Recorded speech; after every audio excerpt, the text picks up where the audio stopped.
Right, sorry for that delay, everyone. I just unfortunately had a garbage truck outside my window just then, so I thought I'd hold off.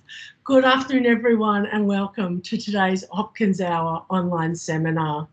We would like to extend a very warm welcome to all of our Hopkins Centre members, MHIQ researchers, partners and collaborators who are joining us today. Before we begin today's proceedings, I'm on Makala. My controls have stopped working. I might get you to move that on for me, please.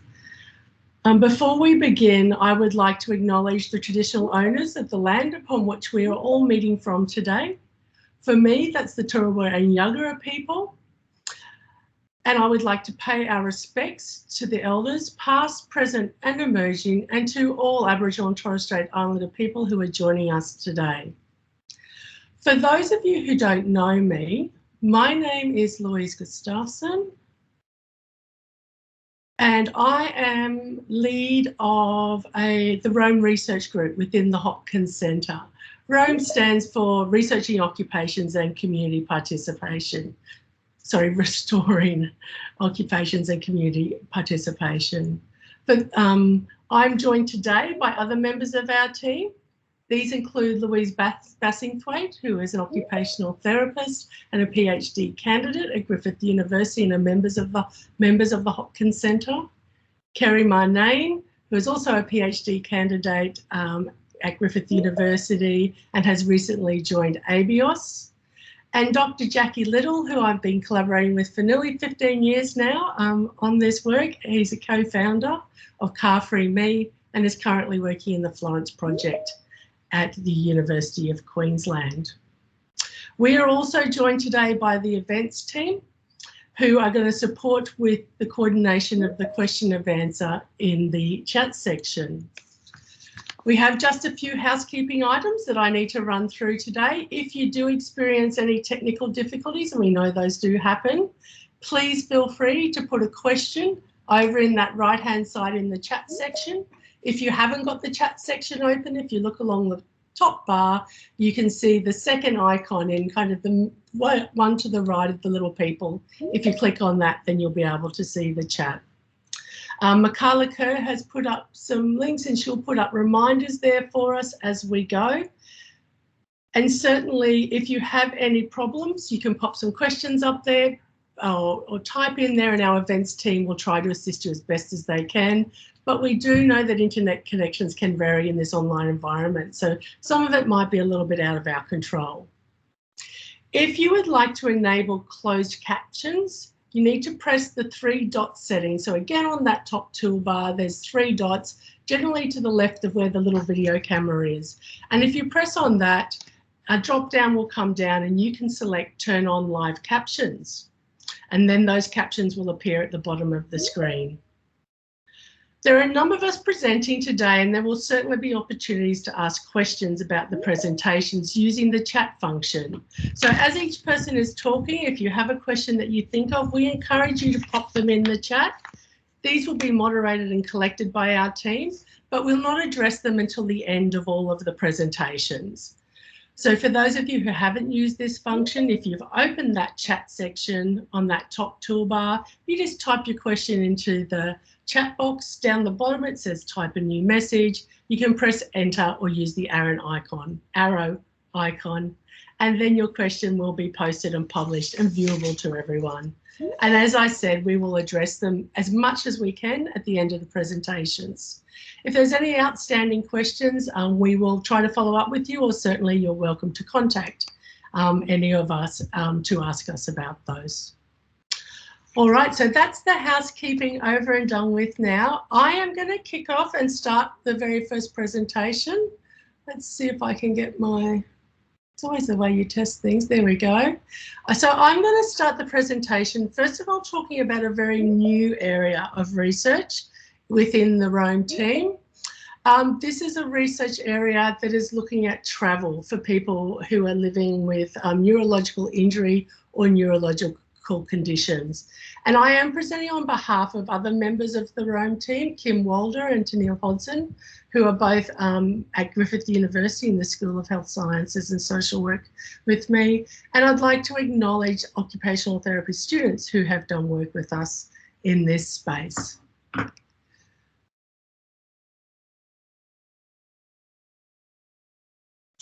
So the opportunity to travel or to be a tourist is an occupation that allows people with a disability to have new experiences, escape, explore, rest, or take risks. There was a recent Australian survey that explored accessible tourism and highlighted that the profile of travellers with a disability is quite diverse. There may be people that have quite obvious conditions that may have multiple challenges that require high levels of support, but equally there may be people with many hidden disabilities that less obviously require support, but definitely do require perhaps the same amount as people with the very obvious disabilities. We argue that accessible or inclusive tourism aligns very much with the United Nations recognition of the right of people with a disability to take part on an equal basis with others in cultural life. And the fact that accessible and inclusive tourism doesn't just mean physically being able to go. People have the right to have the same experiences and level of enjoyment as anybody else. So we're really extending that out. In 2018, Bauer wrote that travellers with a disability were very much a neglected traveller population and that there was an urgent need for research. Now, indeed, there's been some work done for people with dementia and people with autism, and certainly for people with spinal cord injury, a lot of work around accessibility, but there's still scant work done looking more broadly for people with neurological injuries or conditions. And that was one of the focuses of this work. So today I'm going to present just 4 of the research questions that we were looking at or asking with this survey. I do need to kind of address the elephant in the room. This was conducted in 2020. 2020 was not the year to do travel research, or so it seems. But it was, we were lucky in that we were actually asking people to reflect on travel. There were a few questions about planned or wishes to travel, and we did ask people to respond as if COVID didn't exist, because we didn't want that to be impacting the outcomes of this survey. So you can see the 4 questions there around travel patterns, about how they self-rated travel in terms of importance, performance, satisfaction, if things like age, condition, global disability or health were associated with those rankings. And then we used some commonly used or previously used scales around travel that looked at experiences, motivations and attitudes.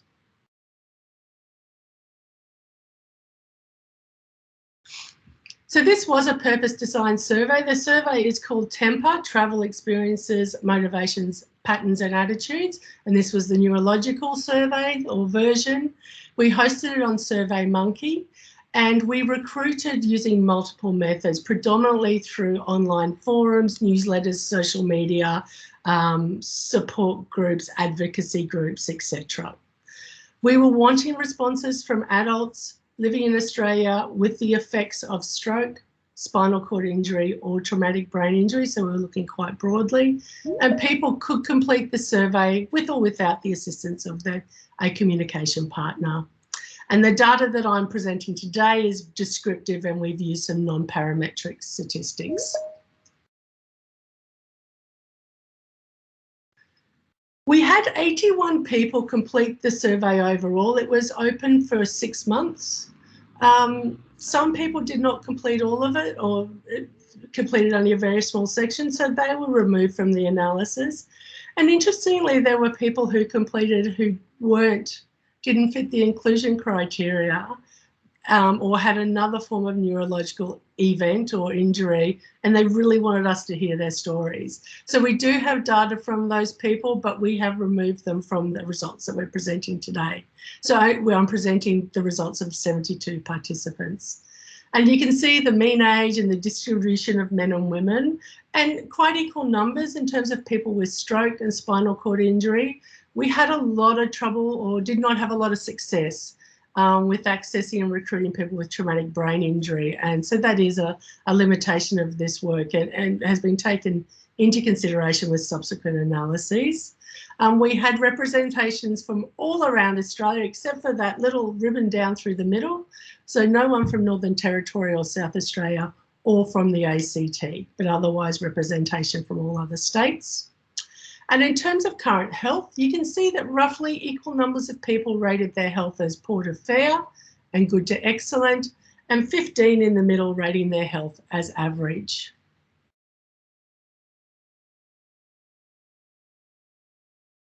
We use the modified Rankin scale, which is a commonly used scale in stroke research. It's an easy scale that asks people to talk about in terms of assistance needed and what they can do for themselves. So it just helps us to get a sense of the global disability of our participants.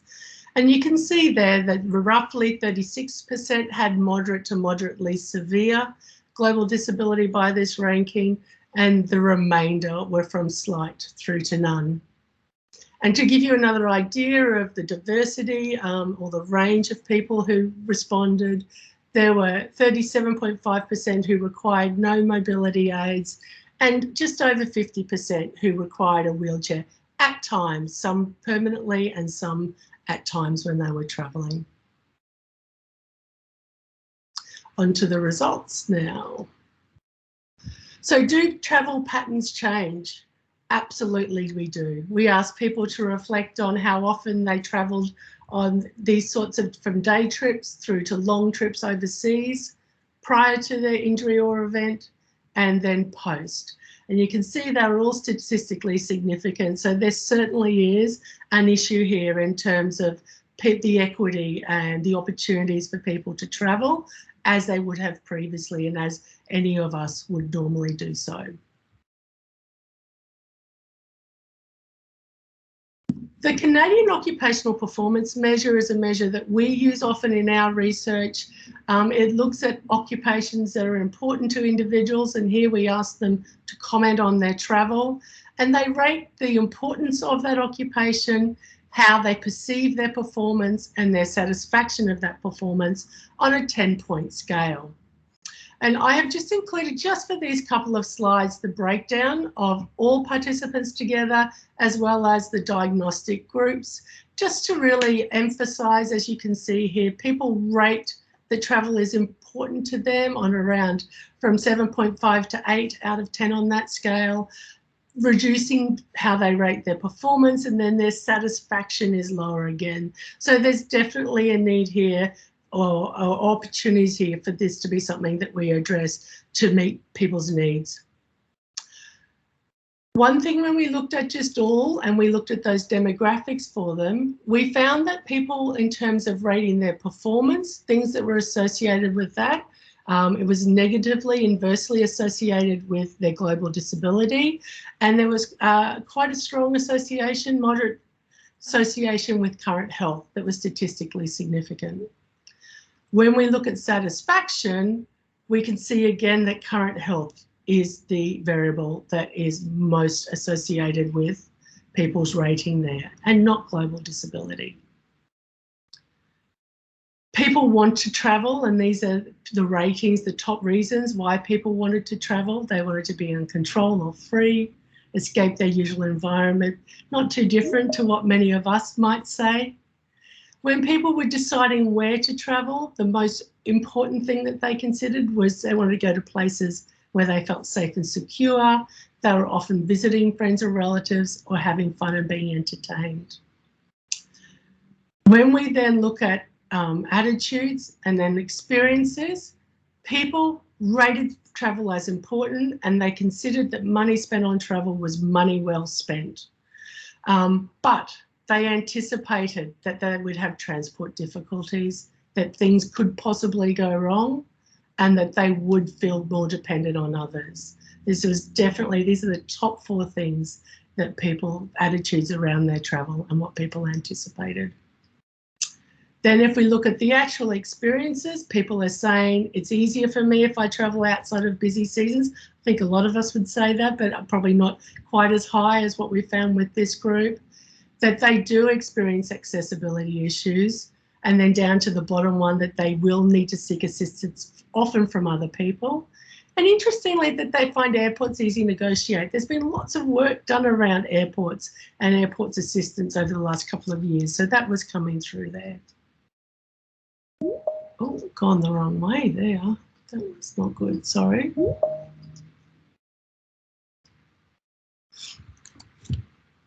Apologies, everyone.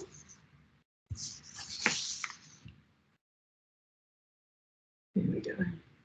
So in discussion, in wrapping this up, I think this study really shows that there definitely is a need for travel to be addressed and for us to look further at this. This is very much an exploratory first look for us and for our team. The fact that performance and satisfaction scores were so low means this is an area that we need to look at. We need to understand better. There is some things that talk about health being a really strong association, and certainly around the fact that people anticipate and experience problems, again, highlights for us that we need to do much more research, and we certainly have things planned to look to investigate this further, to look to solve this issue and I guess seek equity for individuals. So very quickly, we had some limitations, obviously. Self-selected sample, we actually had some people who travelled lots, some people who didn't travel anymore, but it still was a self-selected sample. We're asking people to recall. I haven't presented the qualitative data here today, and the challenges we had, well, not the challenges, but we just didn't reach adequate people with traumatic brain injury, and we'd like to look at that because we know that they're a group, that there's very limited work being conducted. So that's the end of my presentation, and it gives me great pleasure now to hand over to our next speaker, who is Kerry Marnane, who's going to talk to you about driving interventions and the experiences from a community rehabilitation perspective. Thanks, Kerry. Thanks, Louise. All right, Michaela, I don't have clicking power at the moment, but hopefully that will come.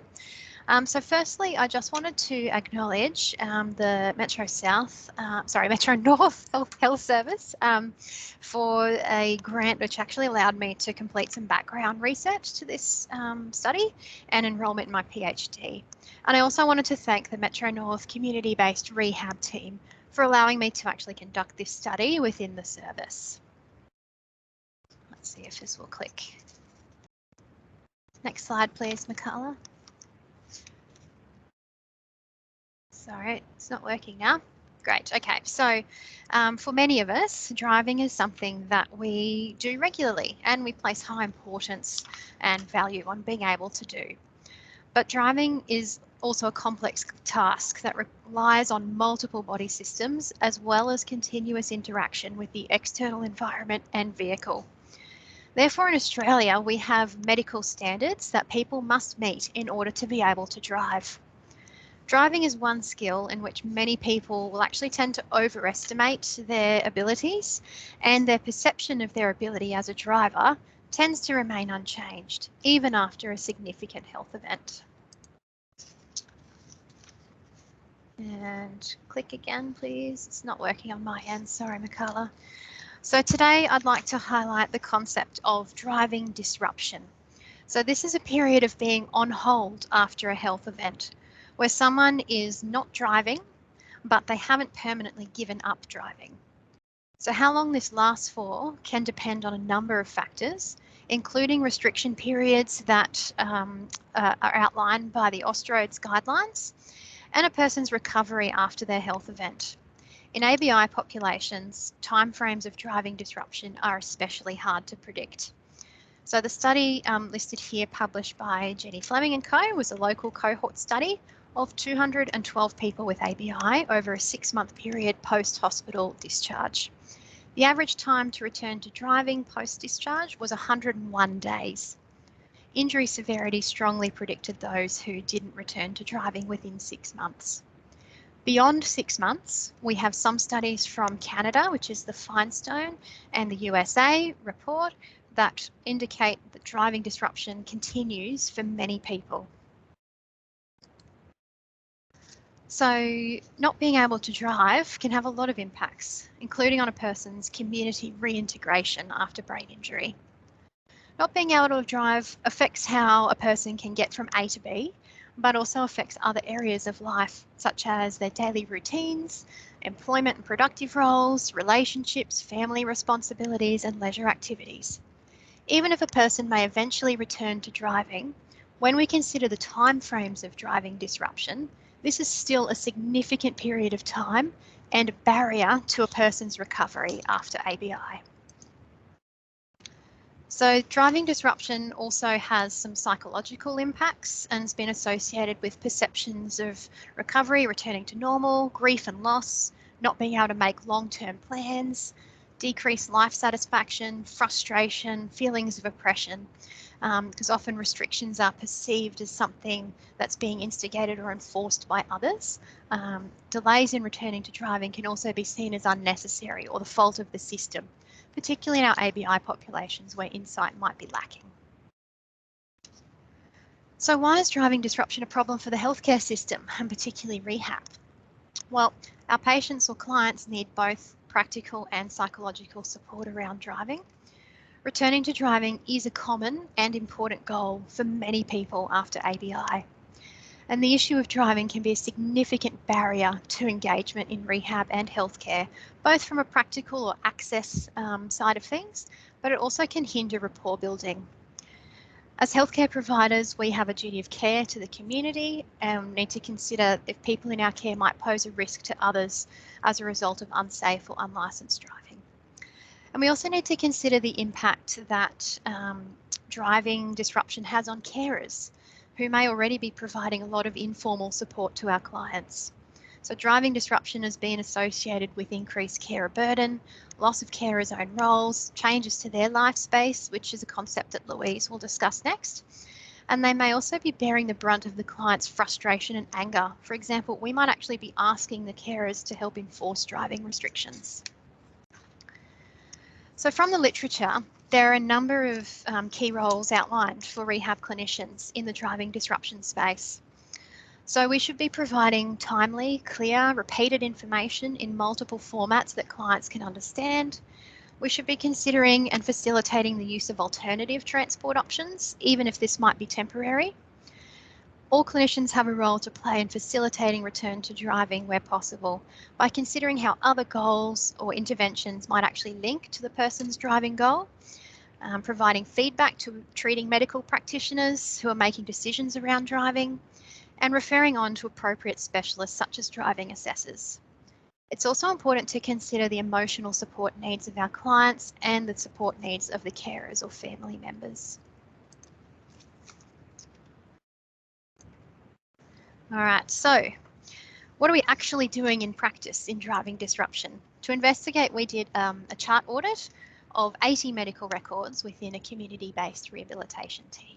We selected these clients consecutively, those who were discharged prior to March 2021, and all diagnostic groups were included.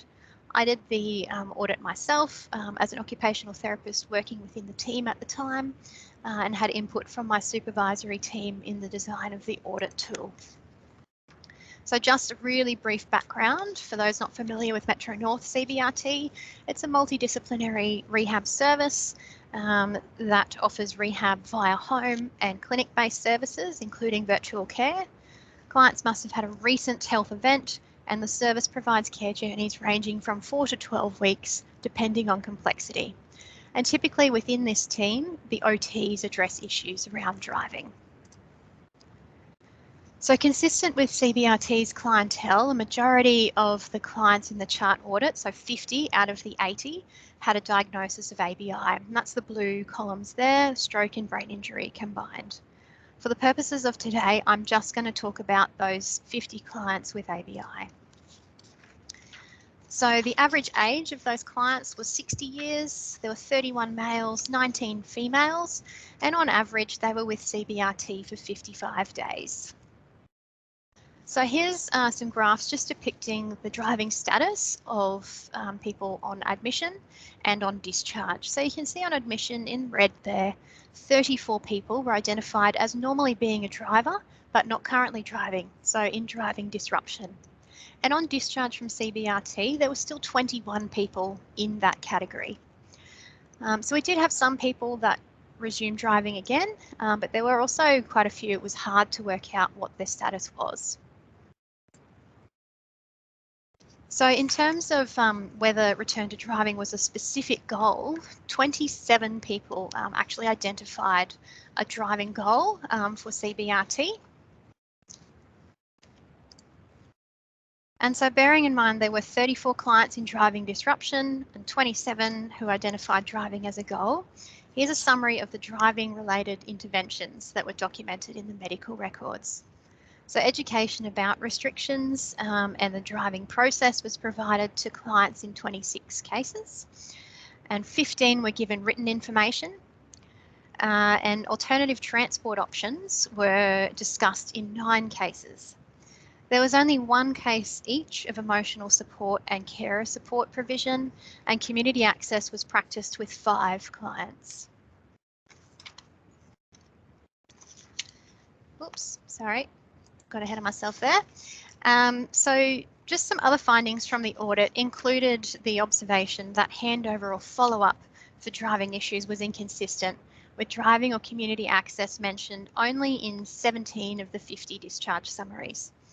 Unfortunately, some clients were not receiving any information or support, despite being identified as a driver not driving on admission.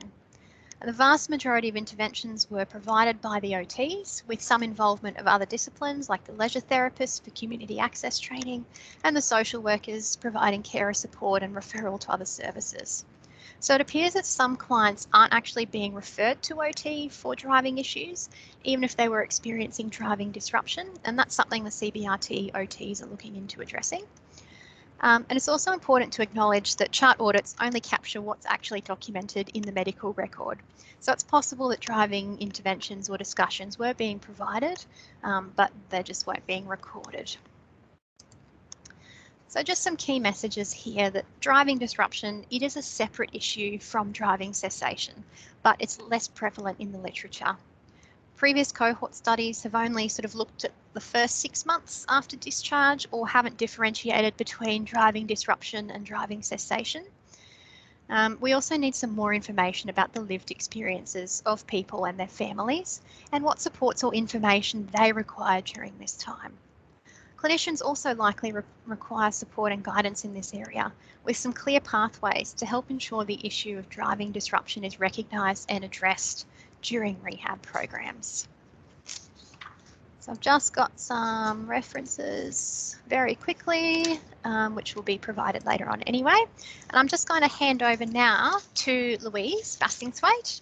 Now Louise is also an occupational therapist and doing her PhD. She works at the PA Hospital Driving Assessment and Rehabilitation Service, and with the support of Hopkins Centre, Griffith Uni and Metro South research grants, she's undertaking her PhD exploring return to driving following acquired brain injury. Thanks, Louise. Thanks, Kerry. Thanks very much, and thank you everyone for coming and being involved in this conversation.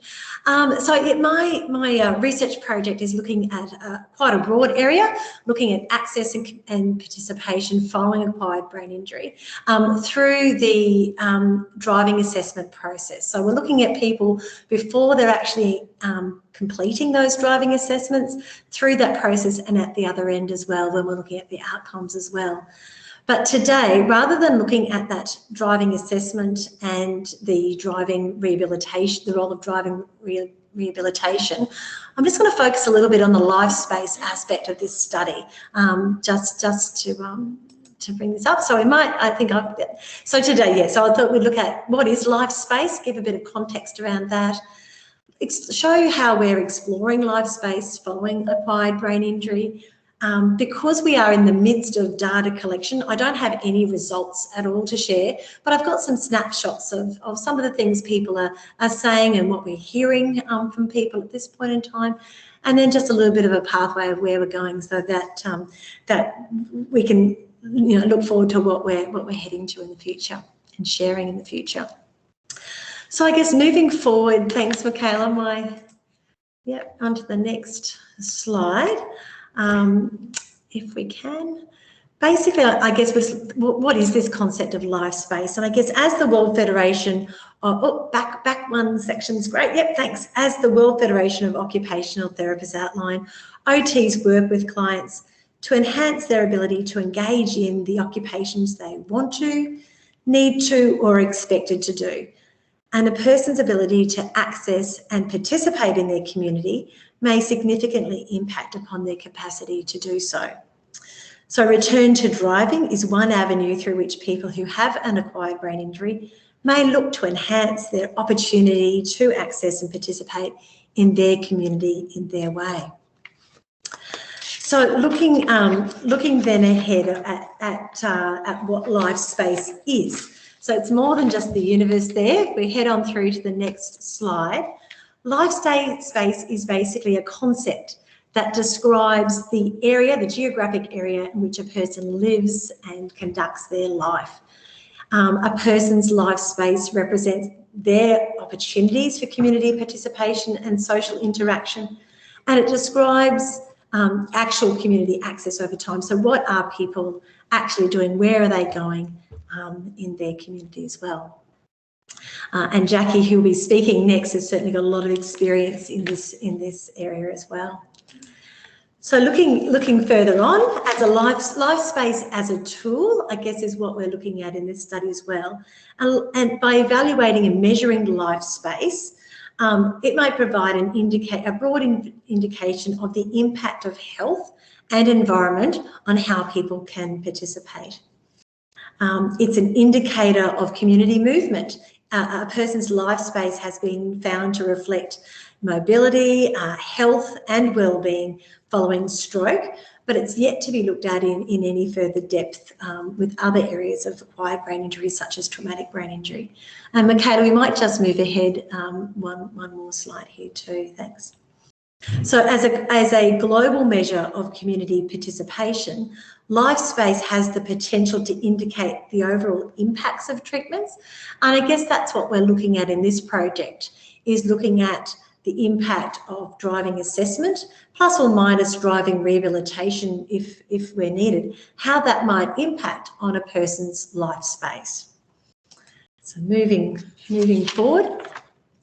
So what we're aiming to do at monitoring people's lives, people are engaged in this program. We're looking at monitoring their life space prior to and following occupational therapy, driving assessment and rehabilitation.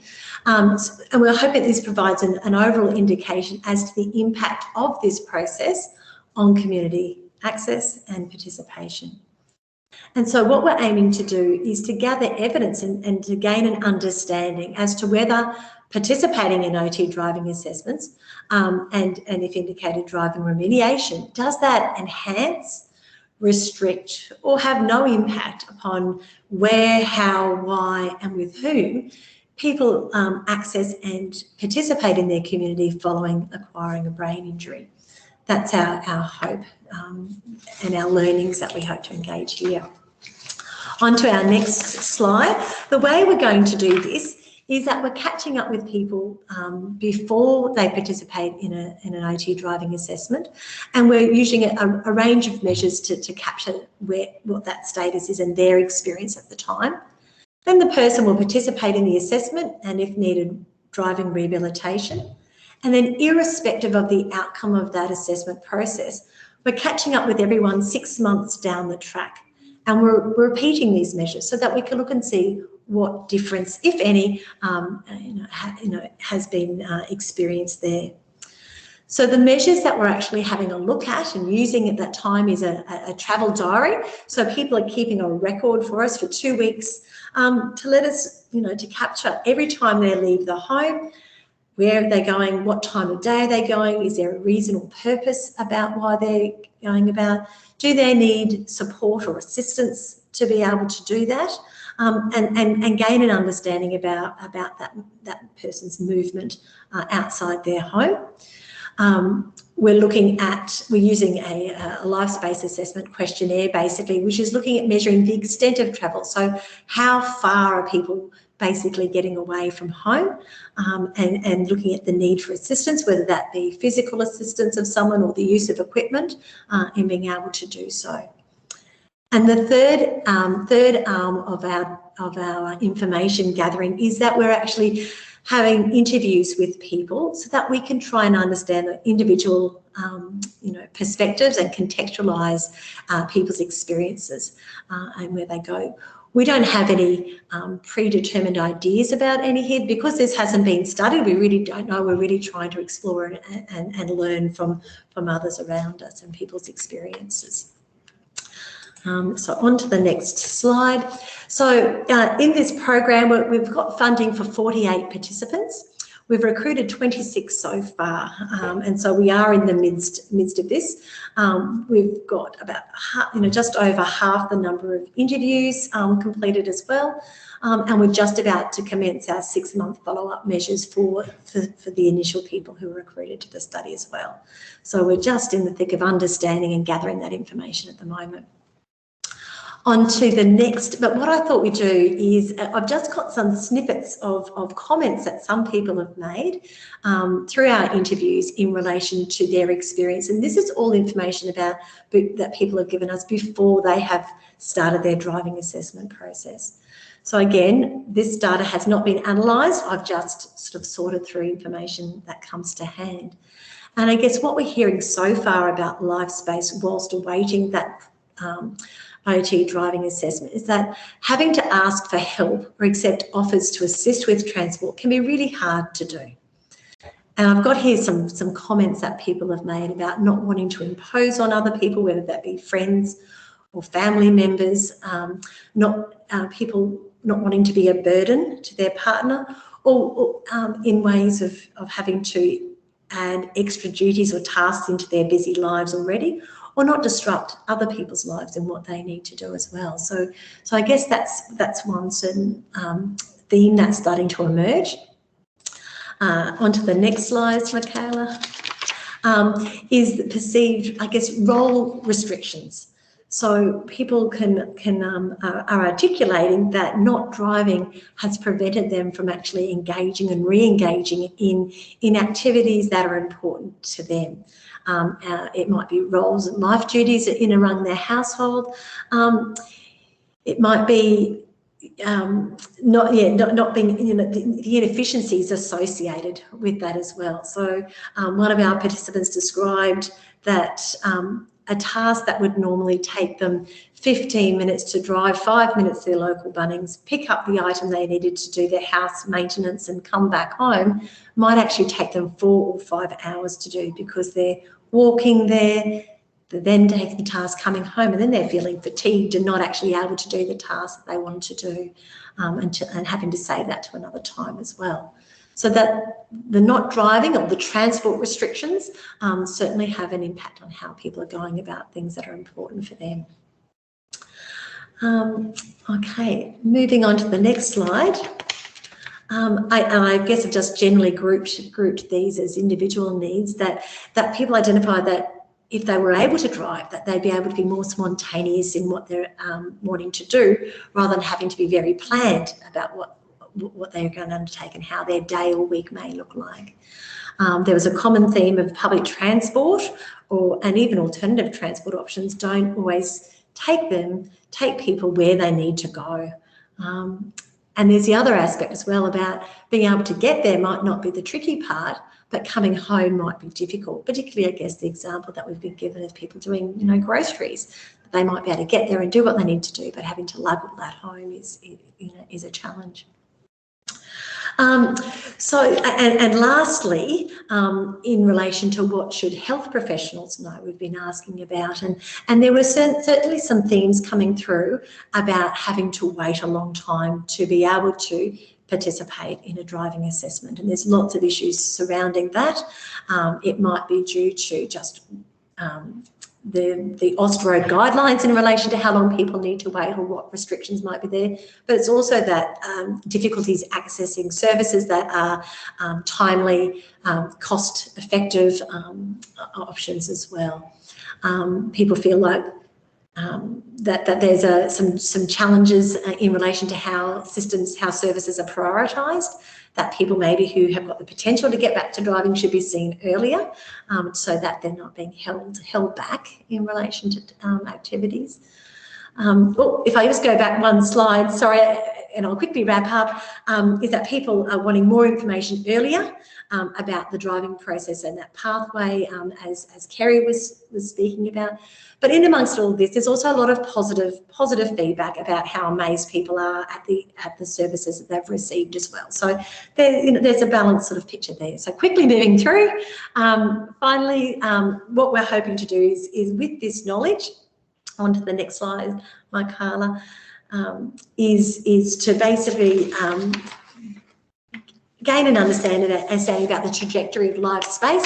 So when we catch up with people in 6 months' time, we want to know about whether returning to driving has enhanced their driving, whether knowing that driving's not ready for them, whether that changes how they do choose to actively engage in their community as well, and that will help us manage the process of returning to driving as well.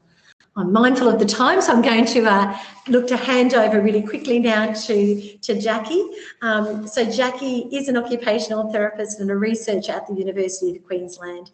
She's interested in quality of life, community participation, supporting life transitions, and inclusive approaches to technology and research as well.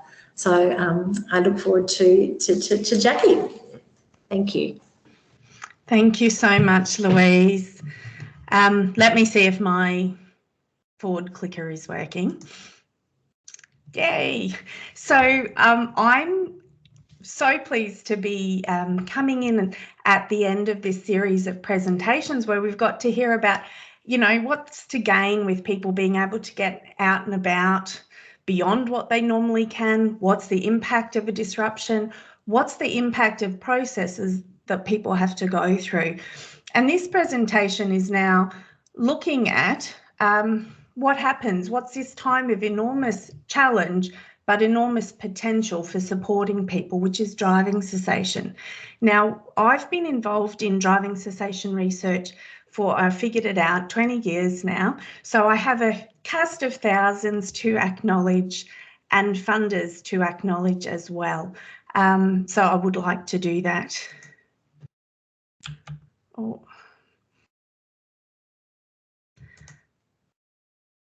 Just seeing my clickers now. Oh, thank you. So the very first question when we're talking driving cessation is, why is it so hard for people? Now, the first point with driving cessation is that it's harder than it looks on paper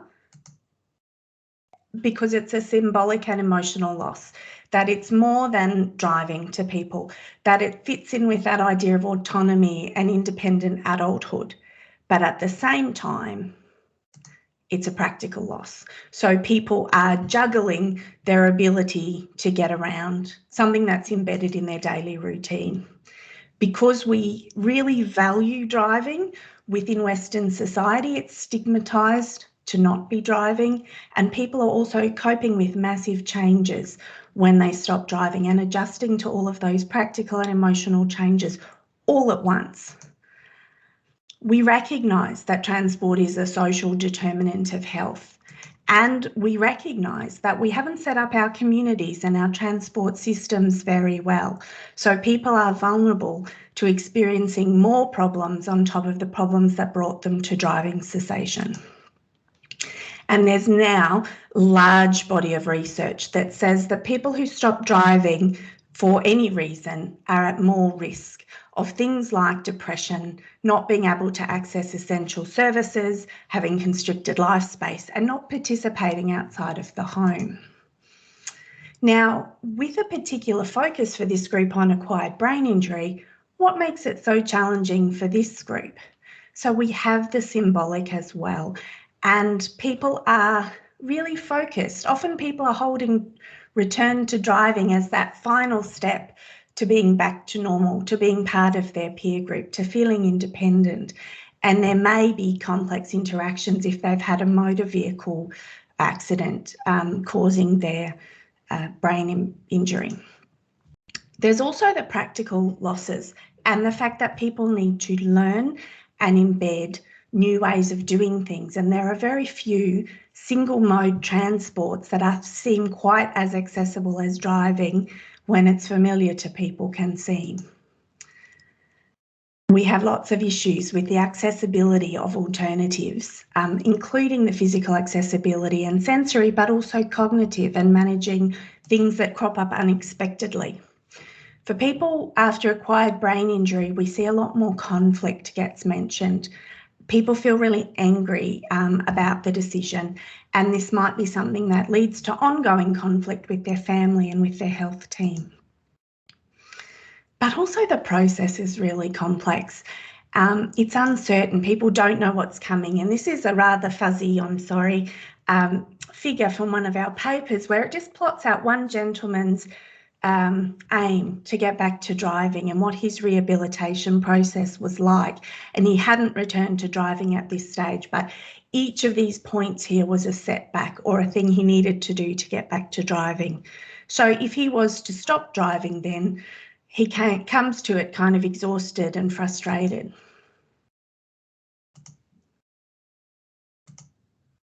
Okay, so when people stop driving, what is it that they're wanting from a clinical support? I'm sorry, I'm having intermittent trouble with being able to move my slides forward. People really would like to be driving if possible. People would like to, if not possible, have community mobility that really serves the places they need to go, when they need to go. They need information, they need successful recent experience, and they probably need to have developed enough of that experience that they feel mastery. So it's not taking all their effort to use transport. Participation is the other aim. People want to be driving so they can do stuff, and they want to be able to do this stuff without driving as well. And then importantly, people are identifying that they want to change things for everyone, that they can see the system isn't as good as it should be, and they'd like to be part of making that change. So clinical approaches that exist so far. Information. People need to know that driving cessation might be a possibility for them.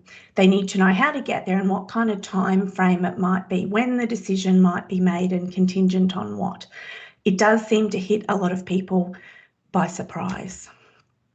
People might need support for the decision making, and remembering that even if somebody declares you medically not fit to drive, you do have to decide not to drive as well. So people need to be taken along in the decision making and maybe given reminders about it.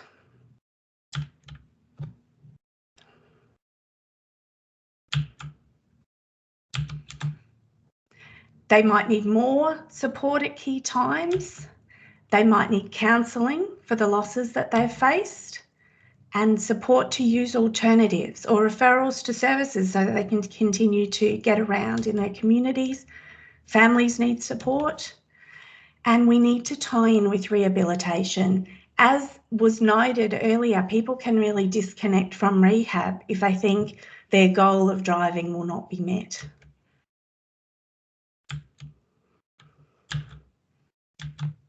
Okay, so with the declaration that this is the program, the intervention program that came out of this body of research, so I do have a conflict of interest with it. The CarFreeMe program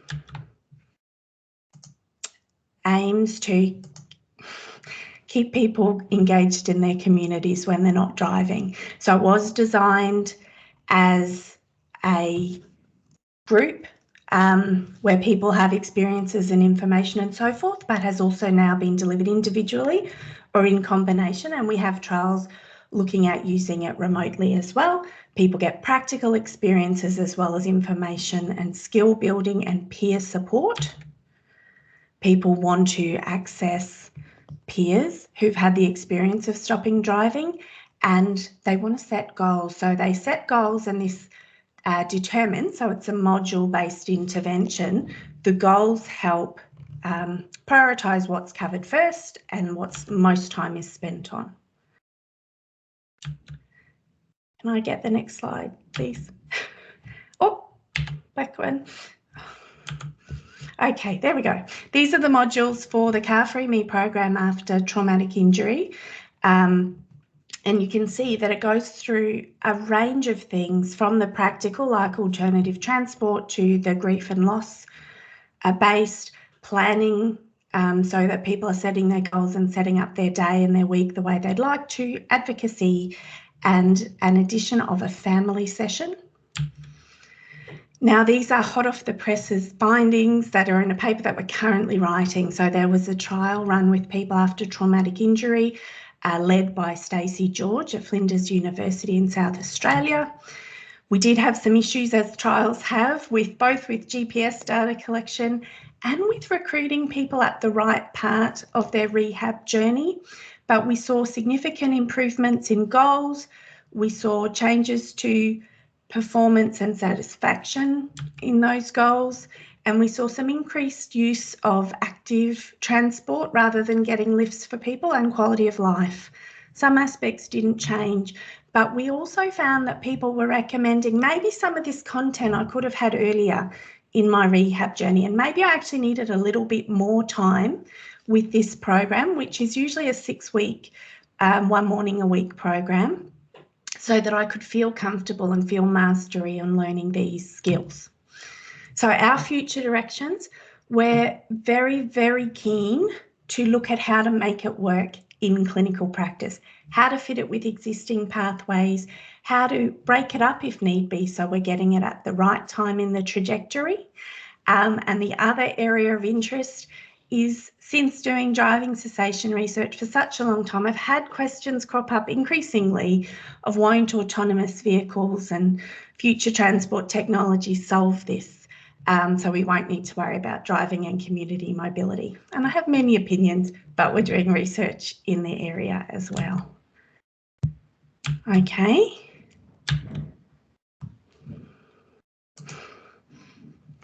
Oh, so I'm not going to touch the slides anymore. I'm always happy for questions and collaborations. So there's the site for CarFreeMe and my Twitter handle and email, but I'm going to hand back to Louise so that we have a little bit of time for questions. Yeah, thank you, Jackie and Louise and Kerry. That's been really interesting. There's a few questions that have popped up there, and certainly people asked to keep placing them there. We've got, by my clock, around 6 minutes. So one question that came up, first of all, was a comment, was I think it's also very important that participants are aware that not driving now does not preclude a retest at a later date. So I guess maybe Louise, you might be able to talk to that, and Kerry. Absolutely. And I think that's a really great comment, and that's part of this, I guess, pathway that Jackie and Kerry were talking about, as well, as that when that assessment point actually happens, it's looking at where are things at this point in time for the person, and doesn't necessarily reflect that this is a permanent, or end point in that process. So I think that's a really important thing, that it might provide an opportunity to say, well, these are the things we need to keep working on that might give us the skills that, and once we've gone through that, then there might be another time for review in the future. So absolutely, that's part of that pathway process. Great. Thank you. Can I also just briefly add that we certainly have had people return to driving after going through CarFreeMe, but also found that they then had a bigger range of transport options. So on days where they had fatigue, or they had something they didn't feel like they wanted to drive, they felt more confident in using some alternatives as well. Mm-hmm. Great, thank you. And there's a question that I think I can see about differences between the different participant groups. I'm assuming that's about the travel survey. There were some key differences. We couldn't include people with traumatic brain injury into those comparisons, but certainly people with spinal cord injury were much more likely, significantly more likely to take day trips and travel within their state than people following stroke. So there still was some travel happening there. And just, you know, there were some nuances also in terms of the experiences and attitudes. One that came out specifically with people for stroke, they talked about having a lot of difficulty with getting insurance for travel, and that was a significant barrier for them. And if you think about those accessibility and other issues, they tended to sit higher for people with spinal cord injury than they did for the other groups. But there are lots of other differences there. Chris has asked, does simulated driving ever get used in acquired brain injury rehab? If so, is it effective, complementary to other approaches? And do you think there's a place for it? Can I kick off with an anecdotal story? There is a new major rehab centre in Brisbane that is doing simulation, and they are reporting lots of problems with vertigo and other issues for people with ABI at the moment. And there's also been publications, so I'm going to hand over. So it's a good question. So simulated driving is used, as Louise has identified. One of the main, or not one, but one of the issues with that is that there's a motion sickness element that needs to be managed for a lot of people who engage in that. But as far as evidence concerned, as far as using driving simulators to assess driving performance, there's no clear evidence to show that that is actually effective. As far as the skills that people might pick up through some driving simulators, there's no clear evidence in that space either. I guess some people are looking at using driving simulators might include increasing scanning or reaction speeds to certain information, but it depends on the simulator. So if it's a computer screen that's got a very small window that people are interacting with and a joystick, it's very different to being on road where you've got a mountain of information that you need to be able to see and deal with as well. So, so it may have a role in some aspects, but I think it needs to be moderated in relation to real world experience as well. Hopefully that answers that question to date. Thank you. I'm going to pop down to Kevin. Kevin Cox has asked, do you include qualified driving instructors? Do we include qualified driving instructors in our work? So in looking at, certainly speaking from a driving assessment perspective, yes, we have qualified driving instructors in the assessment process. They're also involved in our research project as far as implementing driving remediation program as well. So we have a number of different instructors who all have skills in working with people who may have medical conditions of different sorts. And so we are looking, yes, certainly they're very much involved in that process as well. Thank you. And one quick last one to Jackie, very quickly, and perhaps Kerry. Aren't alternative transport options as dangerous as driving? Yes, they can be. Any like being a pedestrian can be an incredibly vulnerable transport option for a lot of people. Driving has a different place because we get licensed to drive, because there are medical requirements, and because the risks to others are so high. So I'm not sure, for example, what we'll see with e-scooters. I understand that they're reviewing those just at the moment, but certainly we view risks to others in a different way, not we personally, the legislation and the medical requirements, but they can be. And it is about, with driving cessation or disruption, it's about working with people to find what's an acceptable level of risk, because there's risks in not going anywhere as well. Kerry, do you want to add something? Just that, you know, as part of rehab programs, you know, if somebody's still waiting for their driving assessment, if you're in the luxury of a health service with driving assessors, which I've come from a service where that's not the case, where, you know, you've got someone who you can be actually doing that training as part of your rehab in terms of learning how to catch the bus or learning how to use Google Maps, and that can be part of your rehab program as well. I think there's definitely a place for that, and, you know, I'd be encouraging clinicians to be thinking about those sort of wider impacts as well when they're planning with clients.